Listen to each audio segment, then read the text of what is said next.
At-home amateur museum theater presents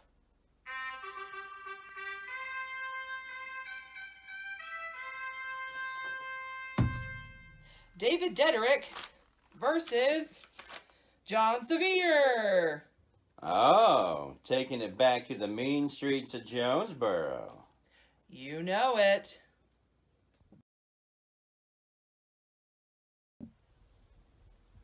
Hi, welcome back to another edition of At-Home Amateur Museum Theater. This week we're talking about David Deaderick versus John Sevier, which is an old story, almost as old as Jonesboro. Now, a lot of the info for this story, actually, well, this piece of history, it's not just a story, it's a piece of history, comes from this amazing book, Two Worlds in the Tennessee Mountains by David C. Schong. I'm probably butchering that. Apologies. This is not an ad, but this is a great book, and it does a really good job of early history and what would become Northeast Tennessee and like Western North Carolina. So definitely worth a read. So our players for this week's story are going to be Captain Boo as John Sevier. Most of us know him as the first and third governor of Tennessee. And then Cinnamon the Bear in a fancy hat as David Deaderick. Now, who exactly was David Deaderick? David Deaderick was born in 1754 in Winchester, Virginia. He most likely traveled down the Great Wagon Road and followed the valley south to Holston River Valley of East Tennessee. He made his way onto Jonesboro, where he set up shop in the 1780s. A full view of Deaderick's Hill was painted by Rebecca Chester, Dr. Chester's niece, in 1810 to 1811. David Deaderick's store is visible on the corner of Market Street, now Main Street, and First Cross Street, now Cherokee Street. The original image belongs to the Tennessee State Museum, and a reproduction is hanging in the Chester Inn Museum. David Deaderick was known as the Prince of Merchants. Yes, princely wave. He had not only a store in Jonesboro, but a store in Greenville, a business in Knoxville, and he had a really successful shipping business where he would deliver goods from like Philadelphia and Baltimore into Northeast Tennessee. And he ran this advertisement in the Knoxville Gazette in 1792. David Deaderick hath just returned from Philadelphia and Baltimore, and is now opening for sale his stores in Jonesboro and Greenville, a very handsome and general assortment of goods, consisting of fine and coarse broadcloths, velvets, black satins, a handsome assortment of chintzes, calicoes, and printed linens, files, that's not the right kind of file, sheep shears, that's not the right kind of shears, knives and forks, scythes, that's not a scythe, steel spectacle cases, Bibles, testaments, spelling books, ointment, camphor, Anderson's pills, Hopper's pills, loaf sugar, coffee, tea,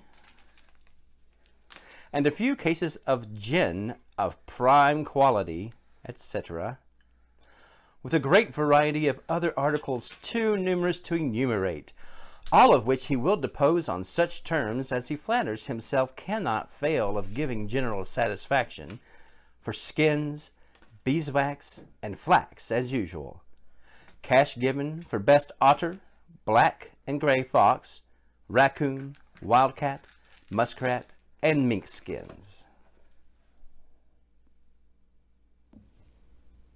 So, how exactly did this beef, this feud between David Deaderick and John Sevier start? Well, this particular one stems from the State of Franklin debacle, which there's a whole other at-home amateur museum theater of just about the State of Franklin, so I suggest you check it out. But State of Franklin at this part in time, 1788, is falling apart. It's 1784 to 1789. It's starting to fall apart. This is October of 1788. It's after the disastrous Battle of the State of Franklin. John Sevier doesn't have a whole lot of support left. So he comes to David Deaderick's house very late one October night. Well, not just his house, his place of business, his establishment on Main Street on an October night in 1788. And I'm going to introduce some of the players who were there that night. Now, of course, you have David Deaderick, John Sevier. With David Deaderick, you have Andrew Caldwell, who had at once upon a time been the sheriff of the State of Franklin. You also have Sevier supporters, among them Richard Collier. But they each sort of have their own posse. Sevier has his group. Caldwell's hanging out with Deaderick. We're gonna put some more players in here. And then also you have David Deaderick's son. And what happens is that there's going to be a pounding on the door late that night. David Deaderick's son goes to answer the door and sees this group led by John Sevier gathered late the night at the business door. And what you are about to see reenacted comes directly from the oath that David Deaderick swore to the court in 1788. At 7 o'clock in the evening, Deaderick was peaceably sitting in his shed adjoining his storehouse with Andrew Caldwell. Deaderick's son told him Sevier had appeared at the store door. Deaderick happened to be whistling as he opened the door, and was surprised to see a number of men on horseback. John Sevier Sr. at their head, who immediately, on the deponent's opening the door, said, "We want no whistling, we want whiskey or rum."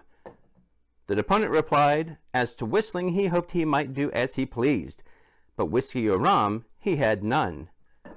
Sevier insisted that the liquor was available and offered to pay him for it, but Deaderick repeated that he had neither whiskey nor rum. Sevier then asked Caldwell the same question and received the same reply. After hesitating a very little time, he, Sevier, began to abuse this place, then its inhabitants without distinction, until the deponent thought the abuse so pointedly leveled at him that he asked Sevier if he aimed that discourse or abuse at him. His answer was, "Yes, at you or anybody else." After exchanging several high words, Sevier called the deponent a son of a biscuit. The deponent replied that he was a damned son of a biscuit, and stepped close to Sevier, who immediately drew out his pistol or pistols. "Oh," says the deponent, "if you are, for that I have pistols too," and run into his store and returned with his pistols. Caldwell blocked the door to prevent Deaderick from going out, lest, as Caldwell said, they should abuse him. After some delay, Caldwell finally relented, and when the deponent ran out, Sevier immediately presented a pistol at the deponent, who moved towards him and desired an equal chance. And the deponent is of opinion, if Sevier had seen him raise his pistol, he would have shot him, being then, to the best of his recollection, not above 15 feet separate. In the heat of this confrontation, Caldwell began to argue with Sevier, demanding payment for outstanding debts. Sevier claimed to owe nothing. Caldwell said he was a damned eternal liar, swore by God he would shoot him, and raised his pistol. It went off and wounded a certain Richard Collier. Sevier and his party left the town shortly after firing his pistol. So what happens after this infamous night? Well, Deaderick and Caldwell go straight to John Tipton. He represents Washington County in the North Carolina Senate. He and John Sevier are not friends. Again, watch the State of Franklin video, the battle for the State of Franklin takes place at Tipton's home. So he is really excited to hear about John Sevier's flub up here. So this eventually leads to John Sevier's arrest. And like I said, the State of Franklin is falling apart. So Tipton is able to get Sevier transported to Morganton, North Carolina to stand trial for his many, many crimes against the state of North Carolina as part of the State of Franklin movement, among them being shooting Richard Collier, who we're pretty sure was one of Sevier's own supporters, just happened to get caught in the crossfires that evening. So Sevier goes to Morganton, but he doesn't really stand trial because his friends come to Morganton, get him out of jail, and take him back to Jonesboro. And Sevier plays a good long game and ends up becoming governor of the state of Tennessee once it becomes a state in 1796. So what became of Colonel David Deaderick, the Prince of Merchants? Well, he continued with his very successful business. He also oversaw the construction of the 1794 and 1820 Washington County courthouses.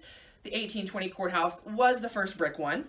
And he served Carter and Washington counties in the Tennessee General Assembly, so he was a politician himself. Now, he chose to stay in East Tennessee while the markets in Middle Tennessee with Nashville and West Tennessee with Memphis grew. He chose to stay in East Tennessee, and he said that someone who stayed in East Tennessee had to be one who can content himself with little and be less absorbed in the business and cares of the world. So he definitely saw the benefits of his maybe slightly sleepier East Tennessee. Now, David Deaderick passed away in 1823. He is buried in the old Jonesboro Cemetery at the top of West Main Street, and his tombstone reads, "He was the noblest work of God, an honest man." Now, his son, David Anderson Deaderick, who lived from 1797 to 1873, he carried on his father's mercantile business. And he kept a really detailed journal about what life was like in East Tennessee in the early and mid-1800s before the Civil War. And a lot of his writings were used in Two Worlds in the Tennessee Mountains. So again, check out that book. But I think that's all the time we have for this edition of At Home Amateur Museum Theater.